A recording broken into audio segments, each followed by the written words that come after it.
Episode की शुरुआत होती है विंड मिल विलेज से, जहां लूफी गम गम फ्रूट्स की पावर्स को सीख रहा होता है और बारटेंडर माकिनो के फर्नीचर को काफी सारा नुकसान कर चुका होता है। जैसे कि पिछले एपिसोड में हमने देखा, शैंक्स के ट्रेजर से गम गम फ्रूट्स कंज्यूम करके उसकी पूरी बॉडी रबर की हो जाती है। शैंक्स लूफी को अपने क्रू में फिर भी शामिल नहीं करता और इस बात का भी खुलासा करता है कि वो एक लंबी जर्नी पे जा रहा है अपने क्रू के साथ। प्रेजेंट डे में लूफी, नामी और जोरो ग्रैंड लाइन की ओर बढ़ रहे होते हैं। नामी अपना पूरा फोकस के साथ लॉक खोलने की कोशिश करती है और फाइनली ग्रैंड लाइन का मैप सेफ से निकाल लेती है। लूफी मैप्स नहीं पढ़ सकता, इसलिए शिप नेविगेटर की पोजीशन नामी को ऑफर करता है। फिर नामी वर्ल्ड के जियोग्राफी समझाती है। वर्ल्ड 4 हिस्सों में डिवाइडेड है, east blue, north blue, west blue, south blue और 90 डिग्री के एंगल पे वर्ल्ड के अराउंड 2 लाइनें बनी हुई है। वर्टिकल लाइन है रेड लाइन और हॉरिजॉन्टल लाइन है ग्रैंड लाइन। फिर सीधा हम देखते हैं कि लूफी की को एक बड़ी शिप अटैक कर देती है एक रेड स्मोक भेज के, जिससे जोर और लूफी और नामी बेहोश हो जाते हैं। लेकिन लूफी बेहोश होने से पहले ग्रैंड लाइन का मैप अपने पेट में छुपा लेता है। फिर हम सीधा देखते हैं कि लूफी, जोरो, नामी एक बक्से में बंद होते हैं, जहां पे उनकी आंख खुलती है और उन्हें पता नहीं चलता वो कौन से टाउन में है। लेकिन वो होते हैं ऑरेंज टाउन में। जैसे ही वो दरवाजा खुलता है डब्बे का, तब हम देखते हैं कि वो एक सर्कस के बीचों बीच है, जहां हम देखते हैं बगी पायरेट्स के क्रू को, जिसमें से है कबाजी और मोची, और ये सब काम करते हैं बगी द क्लाउन के लिए। वहां पे हम देखते हैं कि जितने भी टाउन के लोग हैं बेड़ियों में जकड़े हुए होते हैं और बहुत ज्यादा टॉर्चर कर रखा होता है बगी द क्लाउन के क्रू ने इन सब लोगों को। फिर वहां बगी आके स्ट्रॉ हैट्स को धमकाता है और अपना नाम बताता है, बगी द क्लाउन। बगी को लगता है कि लूफी उसके नोज का मजाक उड़ाता है, तो वो सारे स्ट्रॉ हैट्स को धमका देता है उसकी नाक के पीछे ना पड़े। एक्चुअली यहाँ पे बगी का प्लान साफ है, उसको ग्रैंड लाइन का मैप चाहिए जो मॉर्गन से स्ट्रॉ हैट्स ने चुरा लिया था, और अब जब तक स्ट्रॉ हैट्स मैप नहीं देते ग्रैंड लाइन का, ये उनको टॉर्चर करता है। कैट बगलर नामी अपना दिमाग चलाती है, लूफी की हैट हवा में फेंक देती है, तो लूफी अपनी पावर्स का इस्तेमाल करता है, जिसको देख के पूरा बगी का क्रू हैरान रह जाता है। जैसे ही नामी बाहर भागने की कोशिश करती है, वैसे ही देखती है कि पूरे ऑरेंज टाउन के बगी के क्रू ने तबाह कर दिया है। ये सब देख के नामी हैरान हो जाती है, शौक में चली जाती है और पीछे से बगी का क्रू नामी को पकड़ लेता है। फिर जैसे ही बगी का क्रू नामी को बगी के सामने लेके जाता है, तो नामी बगी को कन्फ्रंट करती है कि उसने पूरा ऑरेंज टाउन बर्बाद कर दिया। लेकिन बगी उसकी एक नहीं सुनता। बगी जोरो और नामी को ग्रीन रूम में भेज देता है, कैद कर देता है और लूफी को अपने सामने रखता है ताकि वो ग्रैंड लाइन का मैप की लोकेशन उससे उगलवा पाए। नेक्स्ट सीन में हम देखते हैं शेल टाउन के मरीन बेस पे सारे के सारे मरीन्स एक लाइन में खड़े होते हैं और वहां पे पहुंचते हैं वाइस एडमिरल गार्ड, जो ग्रैंड लाइन के मैप्स की इंफॉर्मेशन गैदर करने के लिए शेल टाउन पहुंचे थे। और वहां पे कैप्टन मॉर्गन उन्हें झूठ बोलते हैं कि वो मैप लेके भाग गए, लेकिन वो अपनी डिफीट के बारे में नहीं बताते। लेकिन मरीन्स में कोबी भी होता है, जिसने अभी अभी ज्वाइन किया होता है, और गार्ड कोबी को देख के उसे सवाल पूछते हैं, लेकिन कोबी इस सिचुएशन के बारे में ज्यादा कुछ बता नहीं सकता क्योंकि उसने रिसेंटली ज्वाइन किया है। लेकिन हाँ, हमें पता चल जाता है कि गार्ड कैप्टन मॉर्गन की बातों का भरोसा तो नहीं कर सकते। फिर सीन चेंज होता, हम देखते हैं जोरो ग्रीन रूम में एक बोर्ड से बंधा हुआ है, जिसके चारों हाथ और पैर बंधे हुए हैं, और नामी एक केज में बंधी हुई है, और वो दोनों वहां से निकलने की कोशिश करते हैं। लूफी को स्ट्रेच कर दिया है चारों ओर से, ताकि वो उसे टॉर्चर कर पाए, लेकिन उसे नहीं पता कि लूफी के पास रबर्स की पावर है, तो उसे जितना भी स्ट्रेच करो उससे ज्यादा फर्क पड़ेगा नहीं। बगी लूफी के साथ माइंड गेम खेलने की कोशिश करता है। वो जानता है उसके लिए ग्रैंड लाइन का मैप बहुत इंपॉर्टेंट है ताकि वो वन पीस ढूंढ सके और किंग ऑफ द पायरेट बन सके, लेकिन लूफी बार बार उसे टोक के बोलता है कि लूफी बनेगा king of the pirates.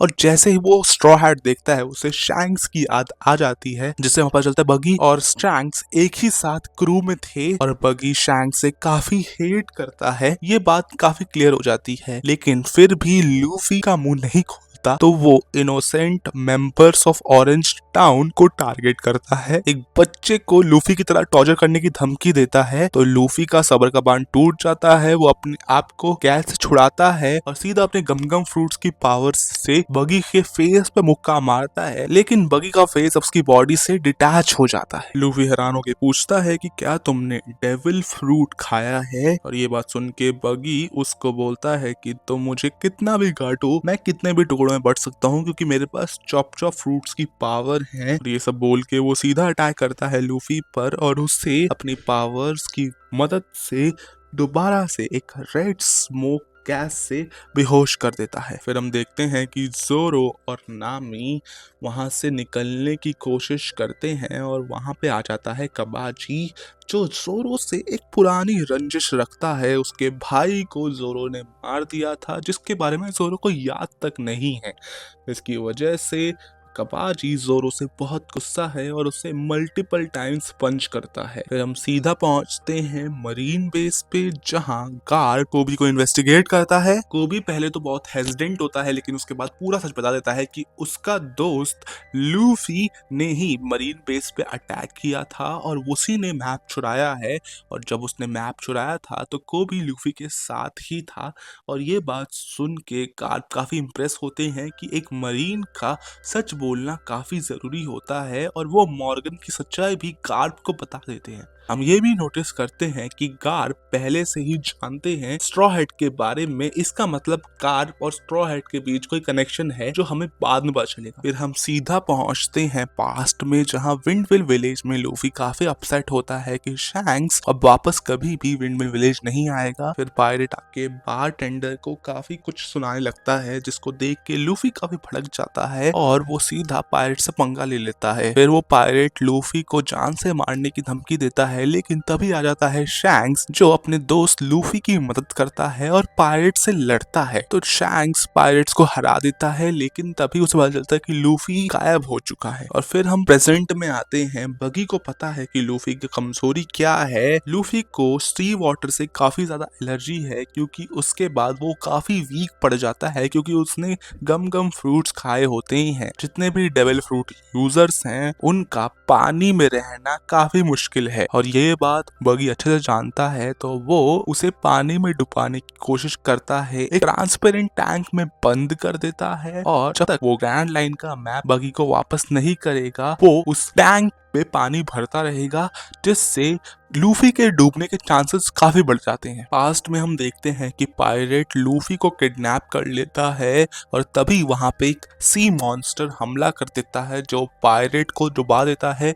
Luffy भी डूबने की कगार पे होता है। सी मॉन्स्टर उसे खाने ही वाला होता है, तभी शैंक्स आ जाता है। वो लूफी को बचा लेता है, लेकिन उसमें शैंक्स का हाथ चला जाता है और लूफी की लाइफ तो बच जाती है और वो डूबने से बच जाता है। तभी हम प्रेजेंट में आते हैं और बगी लूफी को टॉर्चर कर रहा है, लूफी को डुबा के रखा है। जब तक लूफी ग्रैंड लाइन का मैप नहीं देता तब तक बगी लूफी को डुबाए रखेगा। और दूसरी तरफ कबाजी जोरो को सर्कुलर बोर्ड पे घुमा घुमा के उसको टॉर्चर कर रहा है।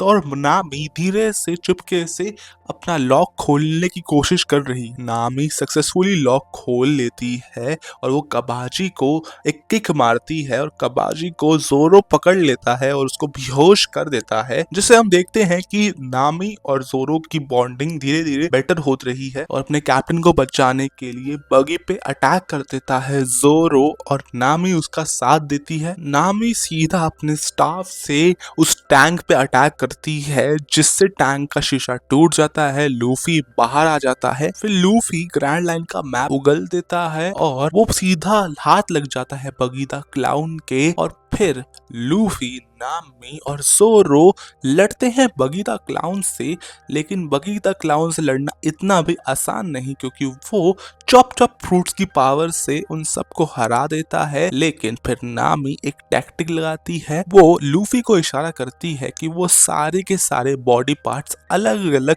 कैद कर दे जिससे उसकी पावर 0 हो जाएंगी। लूफी जैसा नामी कहती है वैसा ही करता है, वो हर एक बॉडी पार्ट को एक अलग बॉक्स में कैद कर देता है जिस वजह से बगी की पावर 0 हो जाती है और फिर सीधा बगी को गम गम बजूका की पावर से काफी दूर फेंक देते हैं और हमें फिर दिखाया जाता है कि लूफी, नामी और ज़ोरो की बॉन्डिंग और स्ट्रांग हो रही है और फिर वो लोग ऑरेंज टाउन के लोगों को छोड़ देते हैं और फिर वो मदद करते हैं बगी के क्रू से वापस ऑरेंज टाउन लेने में। फिर दूसरी तरफ हमें दिखाया जाता है मरीन बेस, जहाँ पे गार्ड मरीन को इंस्ट्रक्ट करता है कि हम किसी भी करप्शन को नहीं सहते और फिर हमें दिखाया जाता है कि मॉर्गन को गार्ड ने कैद कर लिया है और उसकी कैप्टन की पोजीशन अब खाली है और गार्ड हेलमैपो और कोबी को ट्रेन करता है, अपने साथ रखता है और फिर वहाँ पे इस बात का खुलासा होता है कि अब वो स्ट्रॉ हैट्स के पीछे जाएंगे। अब हेलमैपो और कोबी गार्ड के अंडर ट्रेनिंग करेंगे और दूसरी तरफ में दिखाया जाता है कि स्ट्रॉ हैट्स ऑरेंज टाउन छोड़ के निकल रहे होते हैं, तभी ऑरेंज टाउन के लोग स्ट्रॉ हैट्स को रोक के उन्हें कुछ देते ही हैं एज अ गिफ्ट कि उन्होंने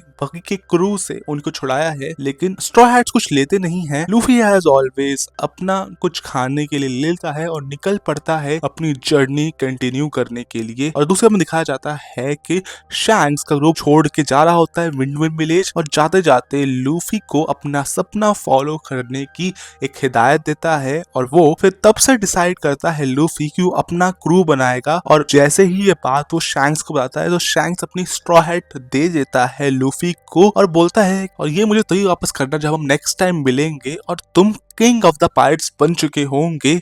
और ये बोल के एक इमोशनल सेंड ऑफ दे देता है लूफी शैंक्स को और इसी से पता चलता है कि लूफी के लिए वो स्ट्रॉ हैट कितनी मायने रखती है, जिसको बगी ने डैमेज कर दिया लेकिन नामी उसको वापस सिल देती है और फिर हमें दिखाया जाता है नामी का एक सिनिस्टर प्लान। वो पूरी इंफॉर्मेशन किसी को ट्रांसमिट कर रही होती है और यहाँ पे एपिसोड खत्म हो जाता है और ये था एपिसोड 2 of One Piece।